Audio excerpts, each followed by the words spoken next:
चुनाव, जैसे चुनाव का बिगुल बजेगा, आपके सामने बहुत बड़ी चुनौती है जिसके सामने आप खड़े होने जा रहे हो। वो भारतीय जनता पार्टी के बड़े दिग्गज नेता हैं, आज के ज़िला के अध्यक्ष है, सत्ता में है, सब कुछ है, पावरफुल आदमी है।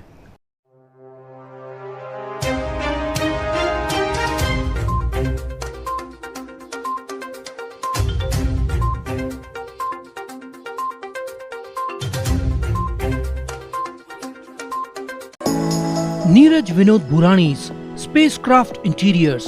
Your space, our craft. Experienced and professional team. No hidden charges. Luxurious designs. Spacecraft Interiors. Your space, our craft. आइए लेते एक मुलाकात भरत शिवनानी जी के साथ। भरत जी, सबसे पहले आपको दिवाली की हार्दिक शुभेच्छा, आपके पूरे परिवार को, कालानी परिवार को, राष्ट्रवादी परिवार को। थैंक यू सर, आपको भी सेम विशेस। थोड़ा हाँ भरत जी, दिवाली के बाद कभी बिगुल बच सकता है चुनाव का, क्या तैयारी है आपकी? जैकी जी, मैं कुछ स्टार्ट करूं पहले। आज धनतेरस का अवसर है तो प्लीज फिर सुबह होगी चैनल के सभी दर्शकों को और मेरे स्पेशली मेरे वार्ड वासियों को दिवाली की और धनतेरस की बहुत बहुत शुभकामनाएं देता हूं। मैं बताते हुए बहुत अच्छा लगता है कि आज मेरे सब मित्रगण हैं, यारगण हैं, फिर सुबह होगी को बार बार देखते हैं और अच्छा लगता है क्योंकि और फिर सुबह होगी चैनल एक ऐसा चैनल है, मैं सब चैनल की मैं तारीफ़ करूंगा बट इनकी भी ज़्यादा तारीफ़ क्यों करूंगा क्योंकि इंटरैक्टिव जर्नलिज्म में इन्होंने एक डिग्री आज स्टैंडर्ड ऊपर बढ़ा दिया उल्लासनगर का। हम तो प्रयास करते हैं सच में जगह नहीं। बहुत अच्छा लगता है। आपके 3000 प्लस व्यूवर्स हैं, ऑलमोस्ट 400 से ज़्यादा वीडियोस हैं और आज आपको लोग डेली न्यूज़ चैनल के माध्यम से देखते हैं। सो उन सभी दर्शकों को दिवाली और धनतेरस की बहुत बहुत शुभकामनाएं। साथ में मैं सेकंड विश करूंगा मेरे वार्ड वासियों को। मेरे वार्ड वासी मेरे फैमिली मेम्बर्स हैं, उसमें कोई दो राय नहीं है। आज मैं आपके सामने बैठा हूँ, ऑलमोस्ट आज की तारीख तक पिछले 6 दिनों में 1500 से 1800 घर मैं पर्सनली विज़िट करके आया हूँ, सबको दिवाली की विश करके आया हूँ, सब लोगों से बात करके आया हूँ और बहुत अच्छा लगता है। इलेक्शन तो बहुत दूर की बात है, मतलब मैं अगर औपचारिकता बाजू करिए, आज मुझे उन्होंने अपना मेंबर बना लिया है, नगर सेवक नहीं, उन्होंने मुझे अपना फैमिली मेंबर बना लिया। सो उन सभी वार्ड वासियों को दिवाली की बहुत बहुत शुभकामनाएं। साथ में मैं माफ़ी भी मांगूंगा कि ऐसे भी वार्ड वासी हैं जिन्होंने मुझे कॉल किया, भरत मेरे को कुछ तू आया नहीं, मिला नहीं, बात नहीं किया। तो इंसिडेंट ऐसा था कि शायद मैं उनका दरवाज़ा बंद रहा होगा, मैं नॉक किया होगा, उन्होंने नहीं खोला होगा या कहीं बाहर गए होंगे, तो उनको मैं पर्सनली फिर मिलूंगा। बट इतनी ही रिक्वेस्ट करूंगा कि मैं दिवाली के बाद 24 तारीख के बाद आपको मिलूंगा, पर्सनली मिलूंगा और जो मैंने पूरे वार्ड वासियों को कमिट किया था वो भी आपके पास आऊँगा, एक छोटी सी भेंट भी दूँगा और आपको दिवाली की शुभकामनाएँ दूँगा। तो हाल फिलहाल आप प्लीज़ मुझे उसके लिए मुझे माफ़ करें और बस एक मैसेज मैं दूंगा क्योंकि फिर सुबह होगी आज बहुत प्रसिद्ध चैनल है उल्लासनगर में और मैं विश करूंगा इस दिवाली के अवसर पर इनके मिनिमम 50 के व्यूवर्स हो जाएं, उल्लासनगर में हो तो मतलब हमारे लिए बहुत अच्छी बात हो जाएगी। वो प्रयास पक्का करेंगे आपके सपोर्ट के साथ। Thank you. आपकी जिस स्पीड है ना 50 के, मैं ज़्यादा नहीं ओवर रेटेड कहूँगा बट आपकी वो उतनी कैपेबिलिटी है आपकी और आपके एडिटर्स और आपकी टीम की, तो मैं ये चाहूँगा कि मिनिमम 50 के व्यूवर्स हो जाएं।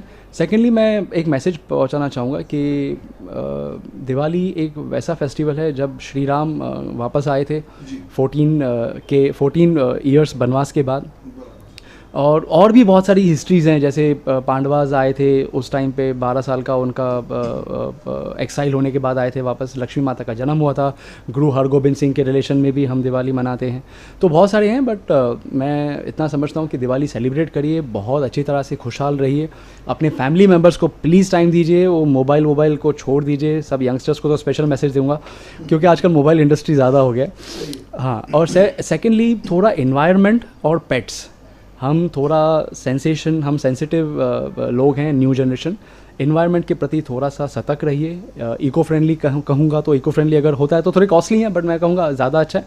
और जो पेट्स हैं, डॉग्स हैं, कैट्स हैं, वो थोड़े ज़्यादा डर जाते हैं, तो उनको थोड़ा सा एक केयरफुल वातावरण में उनको बाजू करके आप दिवाली सेलिब्रेट करिए। या ये दिवाली तो अब हो गई समझो, आपने विशेष भी दे दिए, शुभकामनाएं शहर वासियों को भी दे दी, आपने आपके वार्ड वासियों को भी दे दिए। चुनाव, जैसे चुनाव का बिगुल बजेगा, आपके सामने बहुत बड़ी चुनौती है जिसके सामने आप खड़े होने जा रहे हैं। वो भारतीय जनता पार्टी के बड़े दिग्गज नेता है, आज के ज़िला के अध्यक्ष है, सत्ता में है, सब कुछ है, पावरफुल आदमी है। किस तरीके से आप शुरुआत करोगे वार्ड में काम करने की? मैं फिर एक दिवाली के उपलक्ष्य में मैसेज दूंगा। देखो, आप इतना समझते हो कि दिवाली क्या है? सच्चाई की बुराई पे जीत। सही। राम भगवान कितने भी स्लिम थे और रावण जी कितने भी हमटी डमटी थे, बट इवेंचुअली भारी राम ही पड़े। तो मैं ज़्यादा डिटेल नहीं मैं डिटेल में नहीं जाऊँगा। मैं आपका कहने का मतलब क्या है? मैं कहना चाहता हूँ कि बुराई कितनी भी बड़ी हो, कितना भी पहाड़ हो, 25 साल का पूरा पीरियड क्यों ना हो, बट अगर आप सच्चाई पे हैं, आपके मन में सच्चाई है, आप आगे बढ़ना चाहते हैं, लोगों की सेवा करना चाहते हैं, आप ज़रूर आगे बढ़ेंगे और बुराई आपको रोक नहीं पाएगी। इंग्लिश में कहा होता है ना कि it's a festival of lights over the darkness. तो ये डार्कनेस के ऊपर हमारी लाइट पड़ेगी। ओमी सेठ और पप्पू सेठ और पप्पू कालानी जी, ओमी कालानी जी, ज्योति मैडम को हम बहुत याद करते हैं। पंचम कालानी जी के साथ जब हम चलेंगे तो इवेंचुअली वो हमारे साथ जब चलेंगे, उनका आशीर्वाद सबका रहेगा, तो हम श्योरली लाइट डार्कनेस के ऊपर पक्का होगा। और रही बात मैं क्या करूँगा, मैं आपको जैकी जी आपको स्टार्टिंग में बता दिया था कि वार्ड वासी ना मुझे फैमिली मेम्बर मान चुके हैं। तो वो नगर सेवक वाली जो फीलिंग है ना, वो तो बहुत दूर है। मतलब मैं उससे कहीं आगे आ गया हूँ। जब आपको प्रजा आपको फैमिली मेम्बर समझती है, फ़ोन करती है, अपने दुख सुनाती है, तो मैं तो बहुत खुश होता हूँ। तो मैं ऑलरेडी, मुझे लगता है इलेक्शन एक औपचारिकता है, बाकी सब पब्लिक ने डिसाइड कर लिया ऑलरेडी। देखिए भरत जी, जैसे आप बोल रहे हैं कि भाई आज मेरे वार्ड वासी आपको अपना फैमिली मेम्बर समझते हैं, आपके वार्ड वासी, तो वो तो 25 सालों से हैं। नेचुरल बात है कि उनके भी संपर्क, उनके भी रिलेशंस जैसे आपके हैं, उनके भी रहे होंगे या हैं। वो तो मैं उनके वार्ड में गया नहीं हूँ, लेकिन भारतीय जनता पार्टी के दिग्गज नेता है, उन्होंने अपनी पैठ बना के रखी होगी अपने वार्ड के अंदर। ये मुझे भी मालूम है कि मैं उनको जानता हूँ। उनकी काम करने की क्षमता मैंने देखी है। पर 5 बार चुनाव चुन के आना, पहली बार वो चुनाव लड़े थे, चश्मा निशानी थी उनको, किस कारण उनको पार्टी की टिकट ना मिली? जी, आप उनके बारे में मुझे पता है। मुझे लगता है ये जो हम डिस्कशन कर रहे हैं उनके मेरिट्स की डिस्कशन नहीं कर रहे हैं। मैं आपको कह रहा हूँ कि भाई आपके लिए बड़ी चुनौती है। नहीं, चुनौती नहीं है, मैं आपको फिर बताता हूँ। देखो, अगर कहीं पे गैप उन्होंने छोड़ी है तभी जाके मैं एंटर किया हूँ। अगर वो गैप नहीं छोड़ते तो मेरे एंट्रेंस की ज़रूरत ही नहीं थी। उन्होंने मेरा काम नहीं किया, तब जाके मुझे ज़िद में अपना काम और लोगों का काम लेके आगे बढ़ना पड़ा। तो उन्होंने गैप छोड़ी है ना। अगर उन्होंने गैप छोड़ी है मतलब उन्होंने काम कम किया या नहीं किया है, ये तो आपको लोग बताएंगे। मैं जैकी जी आपके माध्यम से अगर लाइव होता तो मैं बहुत खुश होता। लाइव नहीं है तो भी सुन लीजिए।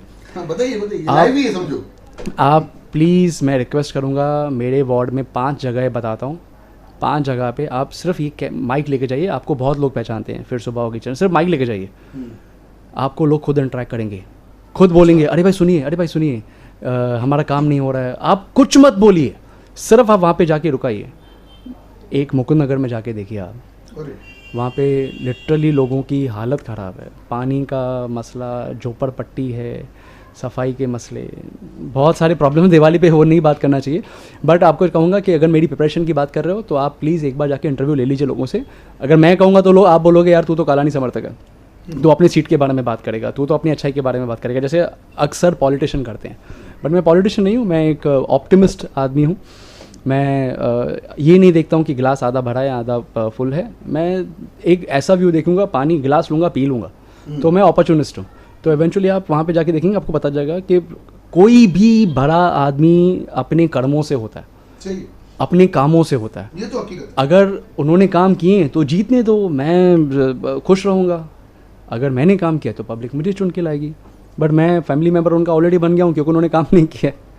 बाकी आप देख लीजिए। यानी आपका कहने मतलब है कि आपको लोगों ने चाहा, कारण ये था कि आपके वार्ड में काम की कमी। और मैंने देखा है कि समस्या तो कोई कितना भी नगर से काम कर ले, समस्या रहती है, क्योंकि रोज़ जिस तरीके से हमारे शहर में जो डेवलपमेंट की कमी है, जिसके कारण समस्या की हर दिन कुछ ना कुछ कोई ना कोई नई समस्या खड़ी हो जाती आपको है। ये पता है रिटायरमेंट एज गवर्नमेंट में कितनी होती है? 62। क्या ये मेरा एक सक्षम आंसर है आपको? बहुत अच्छा आंसर है, मैं समझ गया। 100%। मैं कहता हूँ अगर आप फिजिकली और मेंटली सुपर फिट नहीं हो, यू बेटर स्टे रिटायर्ड। आज मेरे जहाँ पे मैं एक सर्विस के नाम पे मैं सर्विस करता हूँ, यहाँ पे मेरे डैड बियॉन्ड 60 रिटायरमेंट ले लिए कि भरत मुझे नहीं बैठना यहाँ पे, young generation should always lead, तू लीड कर, तू यहाँ पे संभाल, मम्मी का बिजनेस है, तू थोड़ा सा काम कर रहा है, थोड़ा सा समाज का काम करता है, थोड़ा ये करता है, सब कर तू।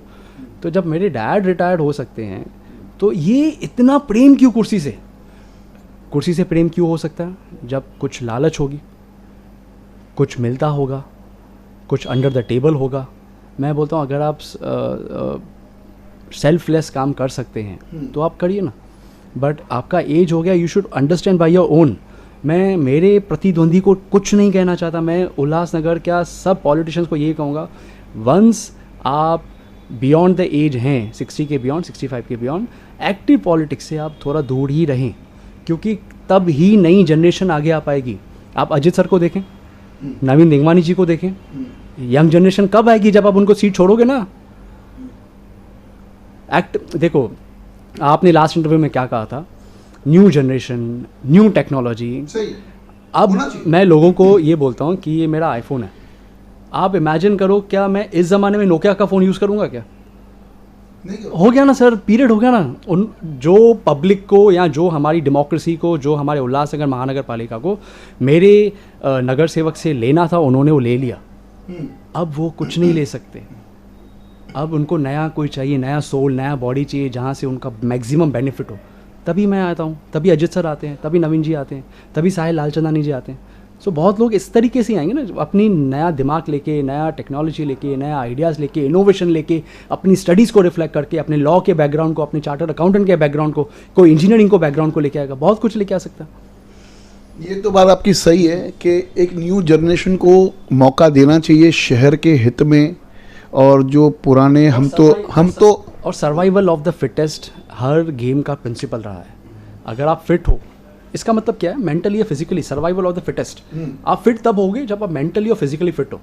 सही। कैसे बाकी आप गेम खेल पाओगे? मैं कुछ भी नहीं कहना चाहता, किसी को बुरा ना लगे, but survival of the fittest ये गेम प्रिंसिपल का एक प्रिंसिपल हमेशा रहा है, हर गेम का रहा है। सो अगर आप बियॉन्ड 65 हैं, you should take a retirement on your own. Active politics में से, इनएक्टिव में से तो जिंदगी भर रही है ना, क्या फ़र्क पड़ता है। बहुत अच्छा लगा आज वकील साहब के विचार सुनते हुए, और सही है, एक उम्र के बाद में एक न्यू जनरेशन को मौका देना चाहिए। और काफ़ी ऐसे नगर सेवक हैं जिनको अभी रिटायरमेंट की ज़रूरत है, और रिटायरमेंट के बाद की क्या अभी उनकी स्ट्रेटजी हो तो उनको पता। लेकिन हम तो हर दफ़े करते हैं, काफ़ी बार मेरे न्यूज़ चैनल पे काफ़ी लोगों ने कहा है, मैंने कहा है कि इस बार ना पुराने चेहरे, ना उनके रिश्तेदार, सिर्फ नए चेहरे। अगर इस शहर को बढ़ाना है, अगर इस शहर के सही में इस शहर की रूपरेखा चेंज करनी है, एक नवा एक टेक्नोलॉजी लेके शहर को डेवलप करना है, एक स्मार्ट सिटी नाम से अगर उल्लास को जाना जाए, अगर आप चाहते हो तो इस बार खाली नए चेहरे। धन्यवाद। देखते रहिए फिर सुबह होगी न्यूज़ चैनल।